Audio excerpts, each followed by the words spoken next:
नमस्कार मित्रों, मैं प्रेम वर्मा वर्धमान क्लासेस सूरतगढ़ में आपका फिर से स्वागत करता हूं। आज फिर हम एक नए टॉपिक के साथ यहां पे प्रस्तुत हुए हैं। आज का जो टॉपिक रहेगा वो रहेगी आर्थिक समीक्षा 2020-21। कौन सी रहेगी? आर्थिक समीक्षा 2020-21। आज मित्रों हम 2020 की आर्थिक समीक्षा के बारे में करते हैं। आर्थिक समीक्षा का मतलब हो गया कि इसके अंदर आपसे कॉलेज व्याख्याता का जो एग्ज़ाम हो रहा है इकोनॉमिक्स का, चाहे अपने बात करें कॉमर्स की या राजस्थान जीके की, अपने थर्ड पेपर की बात करें तो इसमें सबसे ज़्यादा क्वेश्चन आने के चांस है। इसमें ये बात है कि इसमें आंकड़े प्रस्तुत किए जाते हैं। क्या किए जाते हैं? आंकड़े, यानी आंकड़ों का संग्रहण होता है। जैसे कि आपको बताना चाहेंगे कि आंकड़ों का संग्रहण किस प्रकार से होता है। आर्थिक संग्रहण यानी बजट का अग्रिम होता है। ये बजट का अग्रिम यानी उससे पहले की जो समीक्षा होगी है वो, यानी ये मित्रों एक वर्ष के लिए निर्धारित होती है। कितने वर्ष के लिए होती है ये मित्रों? एक वर्ष के अंदर हम टोटल क्या खर्च कर रहे हैं, यानी टोटल कितना व्यय कर रहे हैं, यानी आंकड़े। जैसे आपसे क्वेश्चन एग्जाम में किस तरह से पूछा जाएगा कि राजस्थान के अंदर राजस्थान की कुल सड़कों की लंबाई बताइए। राजस्थान में कुल सड़कों की लंबाई बताइए। या तो लंबाई पूछ ली या अपने से पूछ लिया राजस्थान में सड़कों का टोटल घनत्व बताइए। इस टाइप के इसमें क्वेश्चन आ सकते हैं। या अपने से पूछ लिया कि राजस्थान में महिला साक्षरता का क्या प्रतिशत रहा। या तुलनात्मक रूप से पूछे, तुलनात्मक रूप से अपने से क्वेश्चन पूछे कि राजस्थान के अंदर जो कुल घनत्व है, राजस्थान के अंदर जो कुल घनत्व है 200 प्रति व्यक्ति वर्ग किलोमीटर है, और भारत के अंदर वो कितना है, वो भारत के अंदर कितना है 382 वर्ग किलोमीटर। इस टाइप के अपने से इसमें प्रश्न पूछे जा सकते हैं। तो आइए मित्रों आज हम स्टार्ट करते हैं आर्थिक समीक्षा 2020-21। सबसे पहले बात करते हैं कि ये आर्थिक समीक्षा होती है वो क्या होती है? अग्रिम बजट, यानी अग्रिम बजट का मतलब हो गया 21-22 की, यानी जो पहले उससे 20-21 प्रस्तुत की जाती है। क्या की जाती है? 20-21 की। तो अपने सबसे पहले बात करते हैं आर्थिक समीक्षा कौन करता है। आर्थिक समीक्षा हमारे करता है आर्थिक एवं सांख्यिकी निदेशालय जयपुर के द्वारा प्रकाशित होती है। किसके द्वारा प्रकाशित होती है? आर्थिक एवं सांख्यिकी निदेशालय जयपुर के द्वारा प्रस्तुत होती है। सबसे पहला ही क्वेश्चन आपके पूछ लिया कि आर्थिक समीक्षा किसके द्वारा प्रस्तुत होती है। तो पहला ही क्वेश्चन आपके सामने क्या बनेगा मित्रों? आर्थिक एवं सांख्यिकी निदेशालय कहाँ पे है? ये जयपुर के अंदर। अब अपने बात करते हैं मित्रों आर्थिक समीक्षा के अंदर। आर्थिक समीक्षा के अंदर अपने 20-21 की बात करते हैं मित्रों। सबसे पहले अपने सामने आ गया कि राजस्थान का जो टोटल क्षेत्रफल कितना है। राजस्थान का टोटल क्षेत्रफल कितना है? 3,42,239 वर्ग किलोमीटर। 3,42,239 किलोमीटर। अब इससे बाद में अपने पास एक क्वेश्चन और बनता है कि इसका जो राजस्थान का वर्ग किलोमीटर में घनत्व कितना बनता है। तो वो कितना बनता है? 200 प्रति व्यक्ति, यानी 200 प्रति व्यक्ति। वर्ग किलोमीटर के अंदर, एक वर्ग किलोमीटर के अंदर कितने व्यक्ति निवास कर रहे हैं, उसका मतलब ये हो गया। और भारत का अपने से पूछे तुलनात्मक अध्ययन में तो वो कितना हो गया? 382 वर्ग किलोमीटर। यानी आंकड़ों का एक संग्रहण हो गया। इसी प्रकार से अपने पास पूछ ले कि टोटल जनसंख्या राजस्थान की कितनी है। टोटल जनसंख्या राजस्थान की कितनी है? तो अपने बात करेंगे 6,85,000 करोड़ टोटल जनसंख्या है, जो 2011 के अनुमानित 10 वर्षों के अकॉर्डिंग बनती है। अभी 2021 चल रहा है, तो 2021 के अंदर जनगणना दोबारा से होगी, तो उसका आंकड़ा अपने से नया आगामी जो आर्थिक समीक्षा होगी उसके अंदर आगामी परीक्षाओं में पूछा जा सकता है। तो इसी प्रकार से टोटल जनसंख्या राजस्थान की ये होगी। उसी टाइप से इसमें ये अपने से ये क्वेश्चन पूछा जा सकता है कि शहरी जनसंख्या का अनुपात बताइए। इसी प्रकार से अपने से क्या पूछा जा सकता है? शहरी जनसंख्या का मित्रों अनुपात बताइए। वो कितना है? 24.9%। कितना है मित्रों? 24.9%। इसी प्रकार से अपने से ये पूछा जा सकता है कि अनुसूचित जाति का प्रतिशत कितना है। अनुसूचित जाति का मतलब यहाँ क्या हो गया? SC का, यानी SC के लोग राजस्थान में कितने प्रतिशत निवास करते हैं। तो अपने से कितना प्रतिशत आ गया? 17.8%। कितना आ गया मित्रों? 17.8%। इसी प्रकार से अपने से पूछा जा सकता है अनुसूचित जनजाति का प्रतिशत कितना है कुल जनसंख्या का। कितना हो गया मित्रों? 13.8%। 13.8%। इसी प्रकार से अपने बात करते हैं मित्रों लिंगानुपात की। लिंगानुपात यानी अपने महिला और पुरुष का लिंगानुपात कितना है, यानी महिला और उसके ऊपर बात करें तो 928, राजस्थान के अंदर ये कितना है 928। और सबसे कम किस राज्य का है, वो अगर वो पूछा जाए तो वो किसका है, हरियाणा का है, ठीक है। और सर्वाधिक आपसे पूछा जाए तो वो कौन सा है, इंडिया के अंदर कौन सा है, केरल का, किसका है, केरल का। इसी प्रकार से अपने इंडिया की बात करें तो वो कितना हो जाएगा, भारत के अंदर 943, कितना हो जाएगा लिंगानुपात 943, ठीक है। ये तो हो गया तुलनात्मक, यानी इनका कौन सा कथन असत्य है, ऐसे पूछा जा सकता है। लिंगानुपात आपको दे दिया जाए अलग से, 933 दे दिया जाए, 932 दे दिया जाए, 1024 दे दिया जाए, तो अपने लिंगानुपात में कौन सा सही करेंगे, 928 राजस्थान के अंदर, और भारत के अंदर कितना सही करेंगे अपने 943, ठीक है। इसी प्रकार से बाल लिंगानुपात, जो बाल लिंगानुपात वो मित्रों कितना है 888, कितना है 888, ठीक है। नेक्स्ट अपने आगे है प्रति 10,000 रुपये जन्म दर, यानी जन्म दर जो निर्धारित होती है मित्रों, प्रति 10,000 रुपये निर्धारित होती है, उसका जो अपने से प्रतिशत पूछा जाता है वो कितना है 24.0%। ये हमेशा ही क्वेश्चन आता है जन्म दर वाला, एक तो लिंगानुपात वाला और एक जन्म दर वाला। जो भी परीक्षा होती है आरपीएससी की होगी, चाहे एसआई होगी, चाहे पटवारी होगी, उसमें ये क्वेश्चन पूछा जाता है प्रति 10,000 रुपये जन्म दर का क्या प्रतिशत है, तो वो हो गया 24.0%, ठीक है। अब अपने सबसे महत्वपूर्ण अपने पास टॉपिक आ जाता है कि राजस्थान के अंदर कुल साक्षरता कितनी है। कुल साक्षरता अपने पास है 66.1%, यानी कुल साक्षरता कितनी है 66.1%। उसी प्रकार से महिला का अगर अनुपात पूछे तो वो कितना है मित्रों 52.1%, 52.1%। नेक्स्ट अपनी बात करते हैं मित्रों, अपने पास ये आ गया कि राजस्थान की कुल जीडीपी कितने करोड़ रुपए सकल घरेलू उत्पाद के लिए अपने खर्च किए गए हैं आर्थिक समीक्षा के अकॉर्डिंग, वो किए गए हैं 64-32 करोड़ रुपए। टोटल जीडीपी का कितना खर्च किया गया है 64-32 करोड़। इसका मतलब डोमेस्टिक का ग्रॉस डोमेस्टिक प्रोडक्ट के बारे में मित्रों आपको बताना चाहता हूँ, शुद्ध घरेलू उत्पाद, यानी अपने राजस्थान का ये जैसे मैप हो गया, राजस्थान के मैप के अंदर अपने जो भौगोलिक सीमा के अंदर, जो प्रशासनिक सीमा के अंदर जितनी भी हम सेवाएं ले रहे हैं, जितनी वस्तुओं का क्या कर रहे हैं प्रोडक्शन अपने कर रहे हैं, यानी उत्पादन अपने कर रहे हैं, वो सारा के सारा किस में काउंट होता है मित्रों, जीडीपी के अंदर काउंट होता है। वो किस में काउंट होता है मित्रों, जीडीपी के अंदर, यानी ग्रॉस डोमेस्टिक प्रोडक्ट के अंदर काउंट होता है, ठीक है। तो ये टोटल अपने से कितना करोड़ रुपए का है 64-32 करोड़, ठीक है। इसको बोलते हैं हिंदी के अंदर सकल घरेलू उत्पाद। कितना बोलते हैं मित्रों, सकल घरेलू उत्पाद। फिर नेक्स्ट अपने आगे चलते हैं मित्रों, इसके अंदर 2019 से 21 तक जीडीपी का जो ग्रोथ रेट है, जीडीपी की जो ग्रोथ रेट है वो मित्रों कितनी रही है। जीडीपी की ग्रोथ रेट आपसे पूछी जा सकती है कि जीडीपी की ग्रोथ रेट बताइए 2019 से 21 तक, एक अनुमानित आंकड़ा पूछा जा सकता है। क्या पूछा जा सकता है मित्रों, अनुमानित आंकड़ा। वो कितना पूछा जा सकता है मित्रों, 6.61%, ये माइनस है यहाँ पे, क्या है ये माइनस 6.61%। कितना रहा है ये 2019 से 2021 तक जीडीपी का जो ग्रोथ रेट रही है माइनस में रही है, कितनी रही है -6.61%, यानी 61% रही है।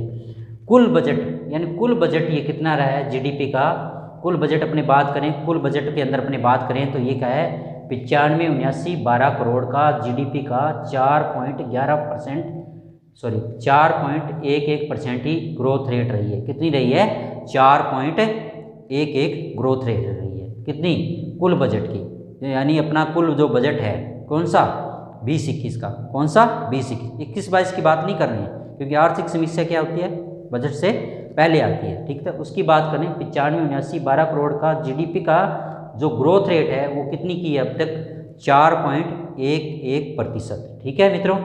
फिर हम बात करते हैं शुद्ध राज्य घरेलू उत्पाद के अंदर कितने करोड़ रुपए खर्च किए गए हैं, वो किए गए 57,143 करोड़।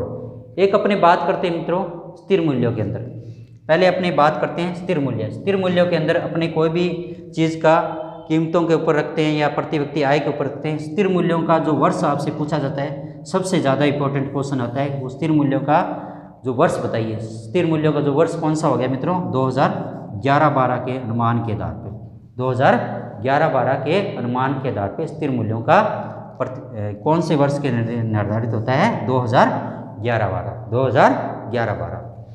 फिर है प्रचलित कीमतों पर, यानी वर्तमान, प्रचलित का मतलब क्या हो गया यहाँ पे? वर्तमान कीमतें कौन सी होगी? प्रचलित का मतलब क्या हो गया? वर्तमान कीमतों पर जो आर्थिक समीक्षा है, ठीक है, जो ग्रोथ रेट है वो कितनी है? 86, 26, 33 करोड़ रुपए आंकलित की गई। यानी प्रचलित कीमतें यानी वर्तमान में जो कीमतें चल रही है, ठीक है, वो कितनी है? 86, 26, 33 करोड़। फिर अपने मित्रों आगे बात करते हैं प्रति व्यक्ति आय, यानी एक वर्ष के अंदर प्रति व्यक्ति आय की क्या ग्रोथ रेट रही? प्रति व्यक्ति आय की ग्रोथ क्या रही?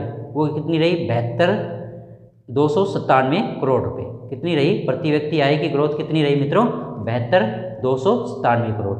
इसी प्रकार से अपने बात करते हैं सितंबर 2020 तक बैंक में जो जमा का प्रतिशत रहा था वो कितना रहा था मित्रों?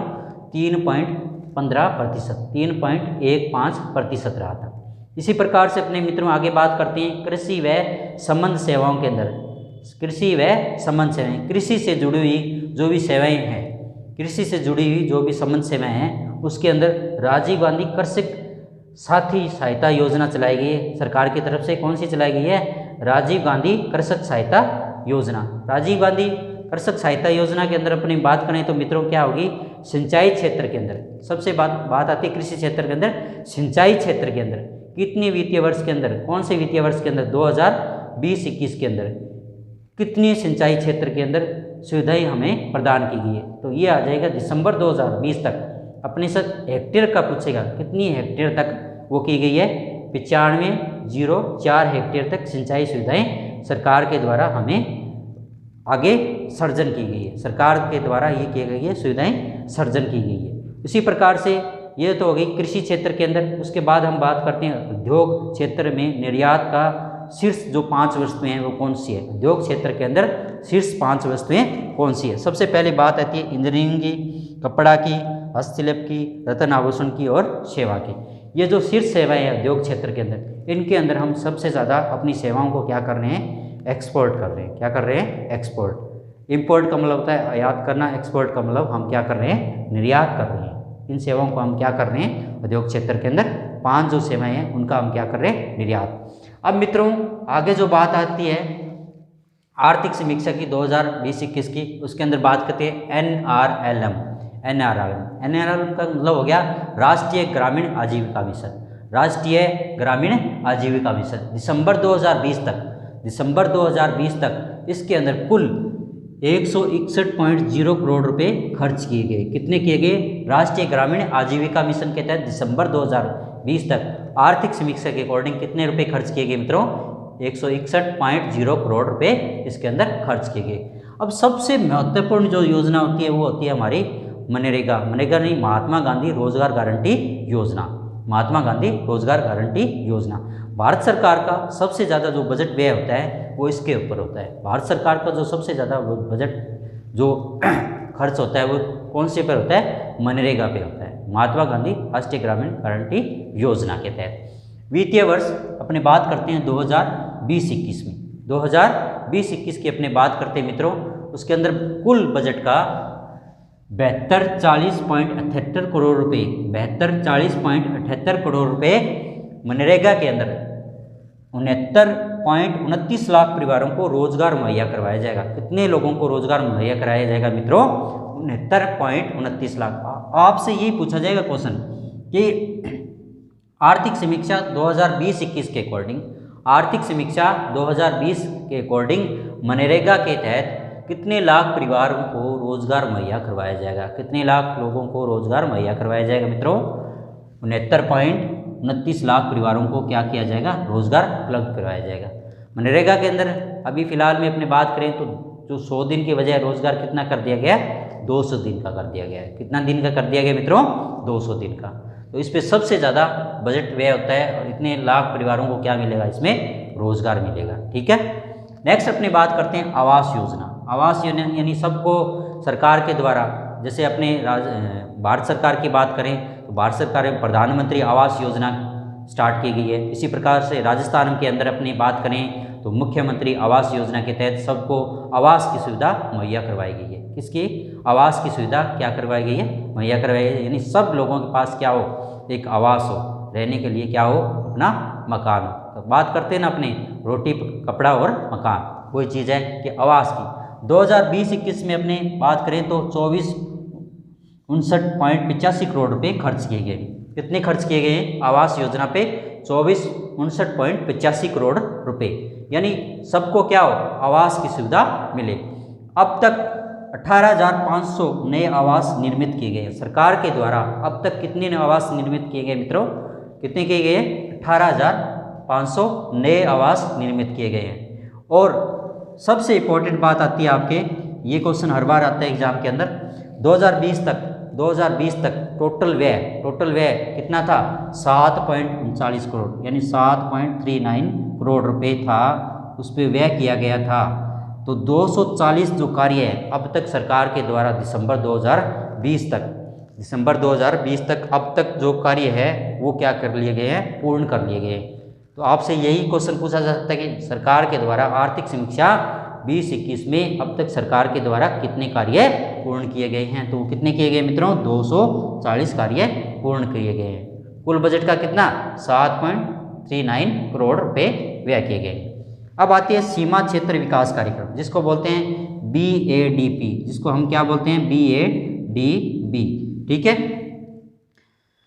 सीमा क्षेत्र विकास कार्यक्रम के अंदर हम मित्रों क्या पढ़ते हैं कि 7वीं पंचवर्षीय योजना राज्य सरकार के 4 सीमावर्ती जिलों के अंदर, 7वीं पंचवर्षीय योजना के अंतर्गत राज्य के 4 जो सीमावर्ती जिले हैं, सीमावर्ती जिले जिसके अंदर अपने अंतर्राष्ट्रीय जो रेड क्लिफ रेखा है जो 1070 किलोमीटर, उसके अंदर अपने बात करें बाड़मेर, बीकानेर, गंगानगर, जैसलमेर, ये जो 4 जिले हैं अपने कौन से हो गए? बाड़मेर, बीकानेर, गंगानगर, जैसलमेर। इनके अंदर 16 खंडों के अंदर कौन सा कार्यक्रम विकसित किया जाएगा? सीमा क्षेत्र विकास कार्यक्रम। सीमा क्षेत्र विकास कार्यक्रम के अंतर्गत क्या होगी?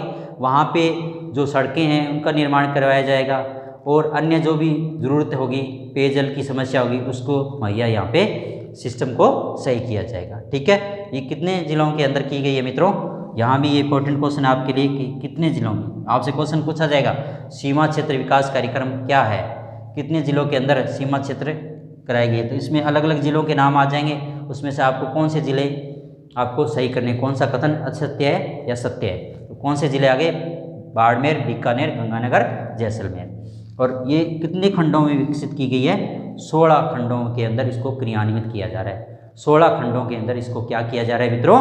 क्रियान्वित किया जा रहा है। अब बात करते हैं दिसंबर 2020-21 में, जिसको कहते हैं गोलवलकर, जिसको क्या बोलते हैं? गोलवलकर। गोलवलकर इसका एक नाम रखा गया है कि ग्रामीण जन भागीदारी विकास योजना, ग्रामीण जन भागीदारी योजना विकास योजना, महात्मा गांधी जन भागीदारी विकास योजना।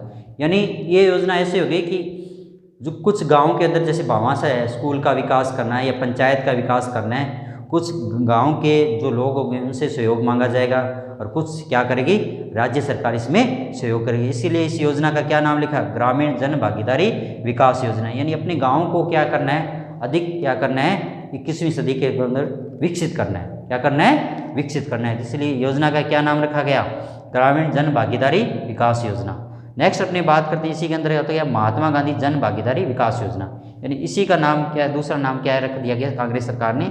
महात्मा गांधी जन भागीदारी विकास योजना है वही एक चीज। ठीक है, तो जो भी गाँवों का विकास इस योजना के अंदर किया जाएगा।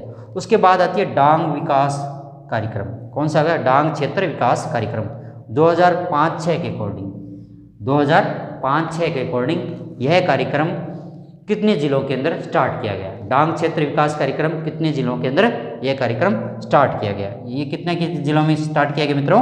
8 जिलों के अंदर। कितने जिलों के अंदर स्टार्ट किया गया मित्रों? 8 जिलों के अंदर। जिलों के नाम आपसे पूछे जा सकते हैं, कोटा, बूंदी, बारा, झालावाड़, करौली, धौलपुर, भरतपुर, सवाई माधोपुर। ठीक है, ये 8 जिले हो गए। और कितनी ग्राम पंचायतों में इसमें स्टार्ट किया जाएगा? 26 ग्राम पंचायतों के अंदर। कितनी? 26 जो पंचायत समिति 26 जो पंचायत समितियाँ हैं उसमें इस कार्यक्रम को लागू किया जाएगा। कौन सा कार्यक्रम है? डांग क्षेत्र विकास कार्यक्रम को लागू किया गया है। तो मित्रों आज हमने क्या अध्ययन किया? आर्थिक समीक्षा 2021 के बारे में अध्ययन किया। इसके अंदर आपको मैंने जैसे बताया कि इसके अंदर आंकड़ों का एक संग्रहण होगा। आंकड़ों का संग्रहण होगा। जिस प्रकार से आपसे मैंने आपको बात बताया कि टोटल भारत की या राजस्थान की अनुमानित जो जनसंख्या है वो पूछ ली जाती है, या सड़कों की कुल लंबाई पूछ ली जाती है, या घनत्व पूछ लिया जाता है, या साक्षरता पूछ ली जाती है। इसी को हम क्या बोलते हैं? आर्थिक समीक्षा। मित्रों, इसको ज़्यादा से ज़्यादा आप शेयर करें और लाइक करें। ये आपके एग्ज़ाम की दृष्टि से कॉलेज लेक्चरर, एसआई, पटवारी, रीट के लिए सबसे ज़्यादा इम्पोर्टेंट है। धन्यवाद मित्रों।